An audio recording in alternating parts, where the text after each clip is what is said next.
Nah, Bapak Ibu, kali ini kita akan membicarakan tentang kemampuan dasar kewirausahaan. Kalau menurut Bapak dan Ibu, kira-kira untuk seorang wirausahawan butuhnya kemampuan apa? Mari Pak. Baik, seorang wirausaha yang dibutuhkan adalah sebuah keberanian, berani ngambil resiko. Berani mengambil resiko. Ada yang lain? Silakan Pak. Menyambung sedikit gininya Pak Wayan, di samping kita itu harus berani ngambil risiko, saya tambahkan yaitu adalah cepat memutuskan atau eksekusi kesempatan itu. Oke, memutuskan dengan tepat dan cepat ya. Oke, ada yang lain? Silakan. Selain yang tadi disebutkan, ada ide sama inovasi. Ide kewirausahaannya. Ide ya? Ya. Ada yang lain? Boleh. Wah, saya senang kalau kelasnya aktif. Menambahkan mungkin memiliki kemampuan komunikasi sama relasi. Kemampuan komunikasi dan relasi. Ada yang lain, Mbak Ocha? Menghitung untung rugi, karena kalau yang tadi semuanya punya tapi nggak bisa ngitung untung rugi, bangkrut ujungnya. Oke, bisa ngitung ya, 1, 2, 3 sampai 10. Oh, beda ya. Mau nggak Mas? Meminit manajemennya. Memilih teman? Manajemen. Oh, manajemen, aduh, Ya, telinga. marketing. Manajemen. Ada yang lain? Silakan. Ya, saya tambahkan menghitung BEP. Menghitung break even point. Kapan untungnya? Oh, baik, silakan Pak Teguh. Kalau saya sih lebih melihat peluang. Peluang. Ada yang lain? Wah, sudah siap jadi wirausahawan nih. Bisa menganalisis segmen pasar. Analisis segmen pasar. Ada yang lain? Gimana? Apa tuh? Modal, modul, model. Kenapa modul dan model harus ada? Yaitu modul itu tadi kita akan sasarannya nggak jelas dan modelnya juga harus jelas. Modal udah pasti. Modal, modul, model. Ada yang lain? Gantian Pak, silakan Mbak Septi. Membangun relasi yang baik. Membangun relasi yang baik. Mari Pak Warta. Kalau saya ngambilnya 3, yaitu doa. Doa. Harus persiapkan dana. Dana. Orang. Alat. Alat. Iya. Dana, sumber daya manusia sama sumber daya sarana prasarana. Oke, ada yang lain?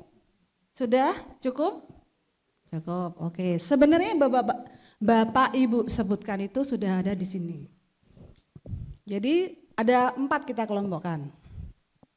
Pencapaian, perencanaan, mengenali diri sendiri, menjalin relasi.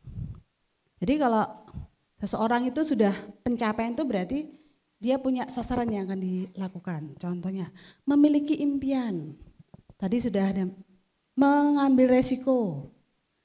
Mengambil keputusan tadi cepat dan tepat. Menyelesaikan masalah. Jadi kalau seorang wirausahaan ada masalah, nggak punya kemampuan menyelesaikan masalah, yang ada kayak gimana? Terpuruk ya, masalah tuh kok datang-datang terus, tapi tidak bisa menyelesaikan masalah itu.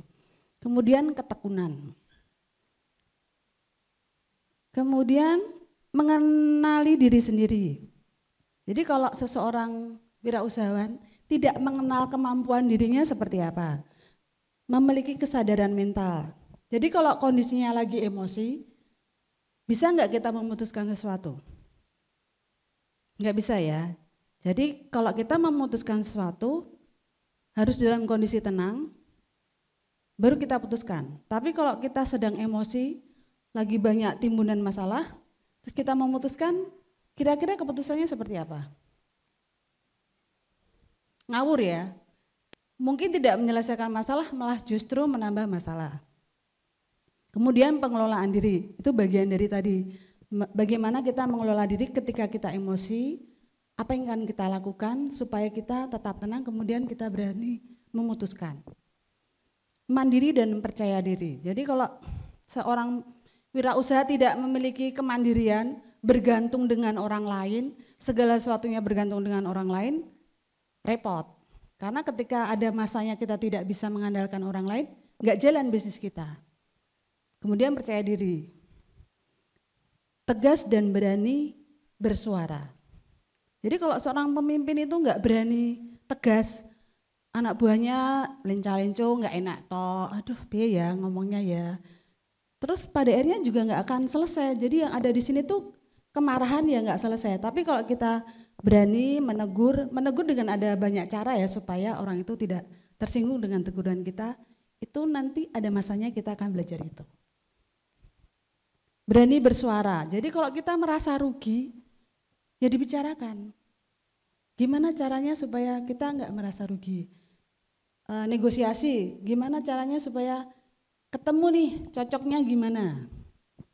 Perencanaan, tadi ada yang mencari informasi, menentukan tujuan dan berpikir strategis. Kemudian bikin perencanaan, menghitung keuangan, menghitung break-even point. Itu bagian dari perencanaan. Kemudian menjalin relasi. Jadi seorang pengusaha itu bisa membina hubungan baik, kemampuan mengajak. Kalau kita mengajak bikin bank sampah, nggak tahu nih caranya kita ngajak orang bikin bank sampah. Terus gimana? Komunikasinya juga harus baik, jadi ada layanan kepada pelanggan. Nah Bapak Ibu, kita akan berbagi kelompok. Silahkan berhitung 1 sampai 4. Mulai dari Mbak Ana. Oke, 1 di sini, 2 di belakang saya, 3 di sana, di kanan saya, kemudian yang 4 di kiri saya. Bapak Ibu silahkan menempati tempat itu, sebentar instruksinya.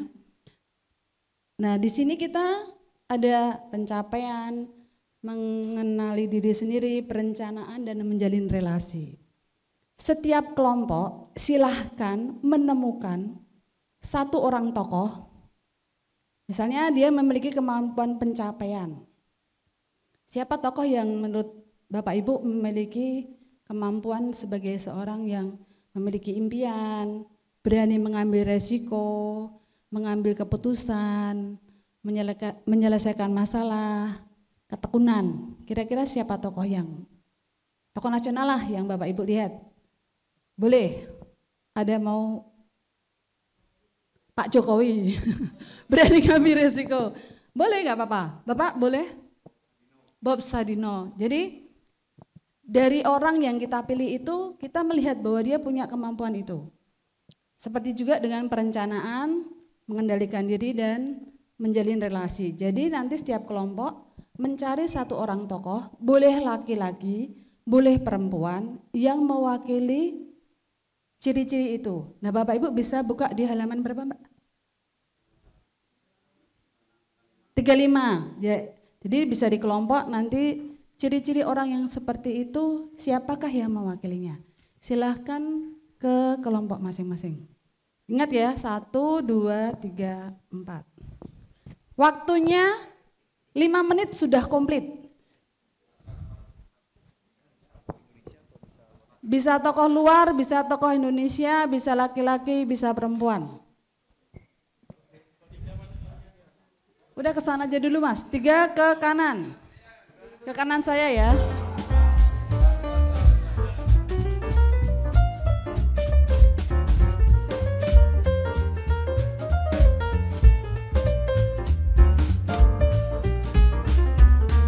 Nah, sudah semua terisi? Sudah. Ada yang mau berbagi duluan? Jadi sabar. Silahkan pilih 1 tokoh yang akan diceritakan. 1 tokoh ya, satu bagian aja yang akan diceritakan. Boleh silahkan, kelompok 1, Pak Wira. Pak Wita apa Pak Wira? Pak Wita. Saya sebut salah 1 tokoh walaupun membuat 4 tokoh ya. Karena yang saya bicarakan di sini adalah pengusaha sukses dan lokal di Bali, yaitu Cok Krishna. Dan yang ini dibaca nggak dari sana Bapak? Saya. Berarti kalian dan Bapak Ibu semua akan lanjut, ada Pak. Di sini ya. Berarti gue banget nih. Kenapa Cok Krishna? Karena dia itu membangun toko tersebar di seluruh kabupaten, bahkan sudah ke Jogja, bahkan ke Jakarta. Artinya dia sudah membangun relasi yang luar biasa. Bisnisnya itu punya jejaring yang sangat luas. Tokoh lokal orang Bali, dia itu mungkin sudah banyak yang tahu ya. Dia tidak punya basic pengusaha awalnya, tapi bermodalkan keberanian, ketegasan, dan terakhir adalah kejujuran. Bisnis itu ada etika, etikanya itu jujur. Ya. Lalu membuka banyak lapangan kerja. Ini luar biasa. Tadi saya sempat baca, ngelirik sedikit, ada di 8 bisnis sosial. Beliau ini sudah mempekerjakan di Pabel. Iya, ini luar biasa. Sulit kita temukan seperti ini. Lalu dia berani mengambil risiko. YouTuber itu bukan bagian dari dirinya dia sendiri, tapi dia berani mengambil peran sebagai artis. Tujuannya apa? Di situ dia mempunyai kepercayaan diri, seperti Mbak Luki bilang. Kalau pengusaha nggak punya kepercayaan diri, siap-siap akan menjual diri. Ya. Dan terakhir, apakah saya ganteng? Apakah saya ganteng? Enggak, apakah saya ganteng? Saya patut mencurigai bapak-bapaknya. Karena usaha itu perlu juga mencurigai tapi bukan menuduh. Orang saya ganteng kok yang mengasih label bapak-bapak, saya curiga dong ini. Seharusnya kan Ibu Luki yang gantengnya. Terus Bapak. Ibu siapa namanya? Nah, itu artinya terakhir suatu usaha itu patut di awal itu memiliki curiga lebih awal, tapi bukan menuduh. Ya, benar nggak orang ini relasi kita ini akan berkelanjutan? Bapak, baik, terima kasih. Tepuk tangan. Oke, saya mau tanya nih kelompok 1. Cok Krisna, ini kalau melihat ciri pencapaian itu adalah beliau memiliki impian. Kira-kira impiannya apa tuh? Kemudian berani mengambil resiko. Mana yang mencirikan beliau itu orang yang berani mengambil resiko. Kemudian berani mengambil keputusan. Menyelesaikan masalah dan ketekunan. Dari Cok Krisna ini, apa yang mencirikan beliau itu punya semuanya itu? Ya, di saat pandemi dia itu membangun usaha, Bu. Di saat pandemi semua itu bukan gulung karpet, Bu, pengusaha itu, tapi gulung spring bed. Tapi kalau dia itu justru di saat pandemi dia membangun. Ya, berarti dia punya kemampuan apa, Pak, di situ? Mengambil resiko. Ketika pandemi berani mengambil resiko. Semua tutup, dia ambil itu untuk Mbak Ana dikasih mikrofon. Siapa Pak Mbak? Biar semuanya dengar. Silakan Mbak. Di saat pandemi dia justru mengambil resiko dengan membangun, menambah usahanya ya Pak. Membuka peluang dan investasi itu untuk kedepannya. Oke, kemudian dia memiliki impian. Memiliki impian, dia membuka lapangan kerja untuk masyarakat Bali. Jadi ketika pandemi yang harusnya mereka dipulangkan, dirumahkan, tapi mereka tetap Pak Cok Krisna ini tetap membuka usahanya, seperti itu Ibu. Berani mengambil keputusan. Mengangkat yang dikerjakan itu anak-anak difabel. Oke, kemudian satu lagi ketekunan. Mana yang mencirikan Cok Krisna ini memiliki ketekunan? Usahanya tidak cukup satu, lebih dari itu, dagang kue, dagang minyak, dagang baju, itu ciri-cirinya. Jadi ini contohnya ya Bapak Ibu, jadi ketika Bapak Ibu memilih satu tokoh itu mencirikan ini, apa yang dia lakukan sehingga Bapak Ibu memilih dia memiliki kemampuan itu. Oke, Bapak Ibu kita kasih aplaus kelompok 1. Oke. Terima kasih kelompok 1. Masukan untuk kelompok lain, cukup sampaikan dengan detail. Maaf tidak ada kembangan-kembangan supaya kita bisa selesai. Karena materi kita bisnis. Kalau nanti Bapak Ibu tidak bisa sampai semua materi ini, karena ini kan kita training to trainer. Jangan gagal dulu Pak. supaya materi ini bisa Bapak terima semua. Oke, kita ke kelompok mana dulu yang siap?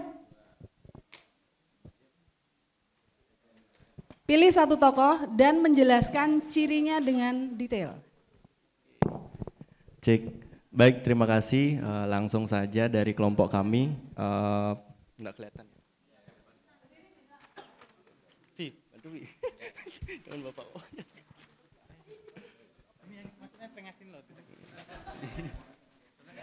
Baik, terima kasih. Jadi yang kita ambil contoh pada indikator kekuatan pribadi di sini, menjalin relasi. Di sini kita mengambil satu tokoh, baik dia juga pengusaha, birokrat juga, dan juga sebagai pemimpin salah satu lembaga olahraga juga di Indonesia, yaitu Erick Thohir. Nah, kenapa kita mengambil Erick Thohir? Jadi beberapa poin. Yang pertama, dia membangun relasi baik secara nasional maupun internasional. Sudah terbukti beberapa pemain, misalnya kita ambil contoh di PSSI, di timnas kita, bagaimana dia bisa mengajak maupun membangun relasi pemain-pemain diaspora. Diaspora itu pemain-pemain yang kakek atau neneknya itu berasal dari Indonesia dan sudah 100% wajahnya bule, tapi dia mampu mengajak anak-anak diaspora ini bergabung dengan timnas Indonesia yang notabene masih berada di peringkat bawah FIFA, seperti itu. Terus mampu membangun hubungan. Itu aja sih dari kami. Oke. Yang penting poinnya dapat. Terima kasih. Monggo silakan. Jadi menjalin relasi itu membina hubungan baik, kemampuan mengajak, layanan kepada pelanggan. Kira-kira nih Pak Erick Thohir ini layanan kepada pelanggannya seperti apa?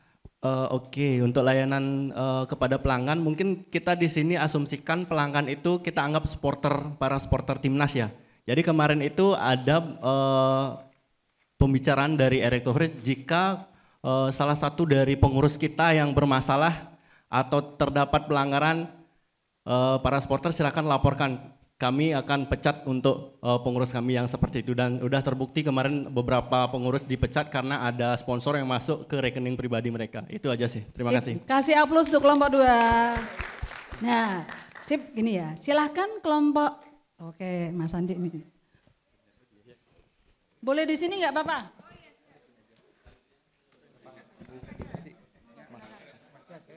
Boleh lainnya, boleh lainnya.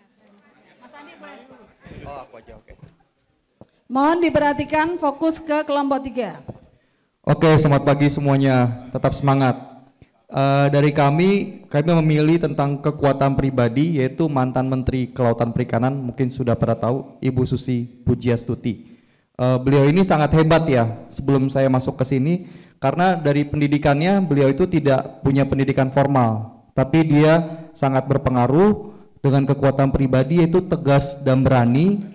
Dan di sini kita mungkin ingat ya, dia berani menenggelamkan kapal asing yang berada di perairan Indonesia. Dia tidak takut-takut untuk itu dan sangat nasionalis. Ada yang mau menambahkan? Kalau untuk sisi mandiri dan percaya diri, menurut saya Bu Susi itu tipikal yang mandiri ya. Dia itu istilahnya udah nggak butuh duit ya. Jadi keputusannya itu tidak diintervensi oleh pihak manapun ya. Bahkan mungkin terkadang berseberangan dengan keputusan-keputusan menteri yang lainnya kayak gitu. Oke, ada yang menambahkan yang lain? Pengelolaan diri? Mbak Ayu pakai mikrofon. Sebenarnya izin menambahkan, sebenarnya udah dari kesadaran mental dan pengelolaan diri itu sudah masuk di Mas Aga dan Pak Andi jelaskan tadi ya. Karena kita tahu Bu Susi memang sudah dengan image-nya beliau udah sangat kuat sekali ya. Begitu Mbak, terima kasih. Oke, terima kasih. Kasih aplaus kelompok 3. Mikrofon diberikan ke kelompok 4, silahkan. Wah, tunjuk-tunjukkan nih. Yang muda Bu. Yang muda. Perencanaan, yang belum perencanaan. Ya, selamat pagi. Ini berarti kita cuma perencanaannya aja Bu ya? Iya, tertinggal itu kan ya. Oke, jadi karena tadi dari kelompok 1 sampai 3 mereka desentralisasi, mereka tiap klasifikasi ada satu tokoh masing-masing. Kalau kami dari 4 klasifikasi ini ada satu tokoh aja, sentralisasi.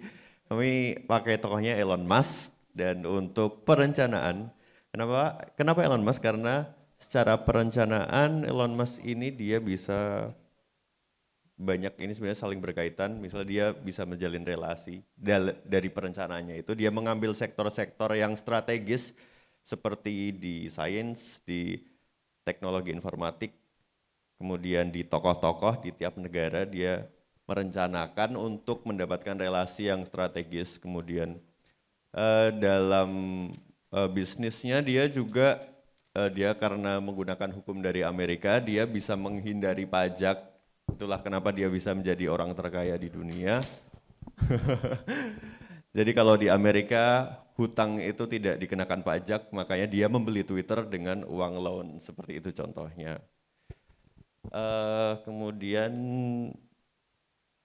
untuk perekrutan karyawan, ini masuk ke dalam perencanaan juga, jadi Elon Musk juga tidak mensyaratkan karyawannya untuk mempunyai pendidikan formal seperti harus minimal S2 atau apa gitu, jadi dia lebih membutuhkan skill dan orang-orang yang berkompeten seperti itu. Ada yang mau ditambahkan? Ya. Kemampuan mencari informasi. Kira-kira apa Elon Musk yang dia lakukan?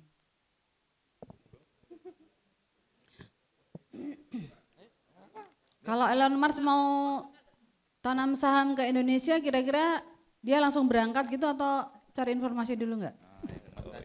Elon Musk kan memiliki investasi besar di satelit dan di teknologi informasi gitu. Dari sana datanya diolah dan dia sudah bisa untuk menentukan misalnya sumber daya alam di mana, dia bisa eksplorasi di mana gitu. Kemampuan dia mencari informasi kalau di perencanaan itu termasuk juga dia merencanakan teknologi bisnis apa saja yang akan menjadi step-step dia untuk menguasai dunia sih. Okay. Jadi jelas teknologi informasi dikuasai, kemudian transportasi dikuasai, kemudian bagaimana dia transform dari energi yang tidak terbarukan menjadi energi terbarukan. Jadi hal-hal seperti itu menunjukkan bahwa dia strategis, aim-nya dia untuk sekian puluh tahun ke depan. Gitu. Oke, sip. Kasih apresiasi buat kelompok 4. Oke, Bapak Ibu, terima kasih sudah memilih satu tokoh masing-masing, tapi di kelompok 4 memilih satu orang tokoh untuk mewakili semua kemampuan itu. Kira-kira nih, ini kan kebanyakan laki-laki ya tokoh yang dipilih ya.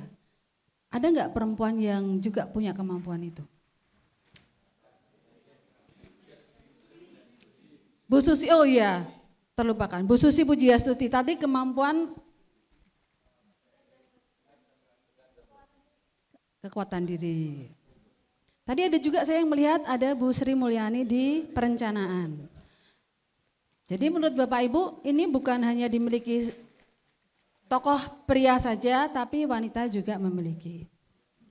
Saya mau nanya nih, Bapak Ibu sudah memiliki semua kemampuan ini belum?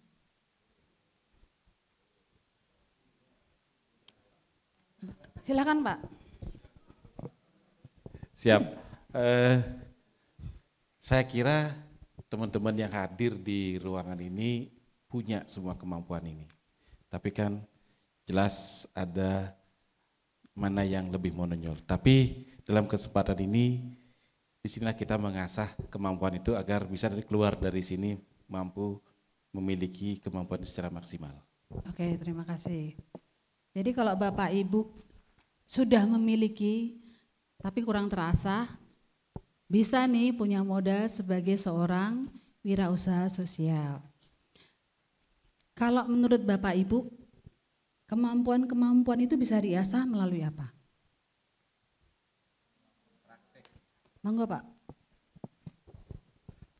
Kemampuan yang ada dalam diri kita sendiri selain memang mencari teori-teori yang memang ada, baik itu melalui buku maupun di pendidikan formal, yang paling terpenting kita lakukan adalah praktek langsung terkait dengan apa yang ingin menjadi kita cita-citakan.